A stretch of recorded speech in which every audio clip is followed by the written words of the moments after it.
Hey guys, welcome to another Batman vehicle review. Today we're going to take a look at the most iconic vehicle in the DC universe. Better than Aquaman's Seahorse, better than the Invisible Jet. This is the real deal. I'm talking about none other than the Batmobile. Now, why am I doing this review, you may ask? Well, today we celebrate 75 years of the Caped Crusader. So what better way to pay homage to him, a great superhero and the great figure in the comic book universe and movies as well. There's no other than Batman. From DC, of course. You know my favorite is Spider-Man, but I also love Batman as well. I'm a huge Batman fan. I even dressed up for this thing with my Batman tee, which my favorite is still the Arkham City shirt, but that's a subject for another time. Now this camouflaged Batmobile is based off of the animated series Batmobile back in the 90s. Although this particular Batmobile was released, I think, in the year 2000, which is why I got it. Actually, I got it for Christmas that year. So I also have the original Batmobile from the animated series, but I want to wait for that review. Initially, I tried to do it 2 years ago, but the stupid cell phone didn't upload it. So something went wrong with the video, and I decided not to do it up until next month. So here we have the Batmobile in all its glory. I really love the headlights and the Bat Swarm paint scheme all over the car. Really cool. We have the headlights here. It's just a repaint of the original. It's got the same gimmicks, same accessories, same everything. These parts of the tires can pop out. Hold on. I need my two hands for this. There's some kind of spikes that pop out of the vehicle, like so. Very cool. Kind of gimmick. And I like the, as much as I don't like blue, I like the color scheme this Batmobile has. The blue mixed in with the black and everything. Look, it makes it look cool. So on the back, we have the jet engine and the thruster. Really cool addition to it. This is a sticker as well, the same as the original. We have two fuel pumps, one on each side, and I think this is where the backlights go, but they're not painted or have stickers on them or whatever. But this is where the backlights should go, but it's not a major for me. Now these parts of the Batmobile should move. They're not moving right now. I don't know why. The cockpit can be opened, of course, but it's a little tricky because it's a little hard to open.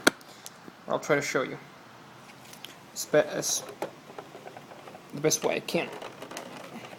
It's a little hard. I think it's actually easier if you pop this part of the Batmobile out, which reveals a kind of mini jet or whatever.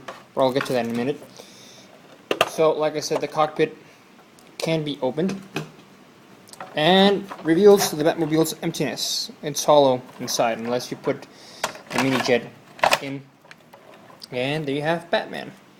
I'll get to the review of the figure in a minute. So here we have the cockpit. It's got a nice translucent orange tint in the windshield, so it looks really cool. Now, like I said, you can remove the back of this Batmobile, which reveals a mini jet, which is this one right here. Not much to it, but remember back in the day, these toys had a lot of gimmicks and bells and whistles, so for that time it was a big deal. Now, as you can see, the wings can fold up so they can fit the inside of the Batmobile. It had a missile which can be fired by pressing this orange button on top. Unfortunately, I misplaced it, but It's not a major for me. Of course, the Batman figure can be moved out, like so. And it reveals the empty seat of the mini jet with the kind of translucent orange seat belt, if you will. You have another look at the actual seat.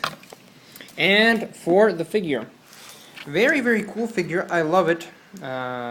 He's also got a blue jumpsuit, like his Batmobile.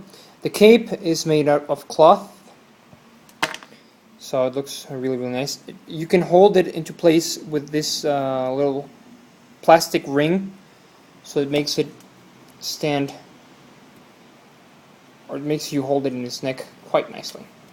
So I think the cape should be longer. It should be as long as his heels go, but it's not a major for me.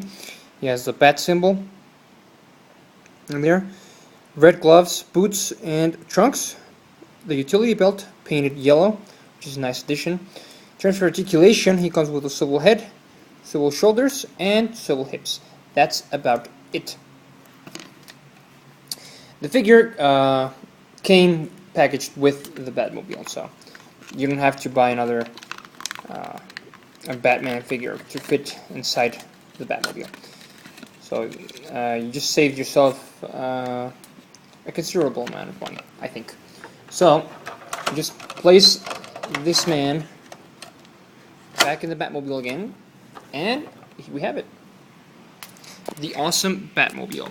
Now, I had a proper Batman for my original Batmobile, but I misplaced it, so if someone has a Batman from the first animated series that is willing to donate, I'd really appreciate it, because the one I'm using right now for my original Batmobile is the one from the new animated series, from the second series after this one. So it fits well and everything, but it's not the original, so I wanted to keep the original. But anyway, I'm taking too long for this review.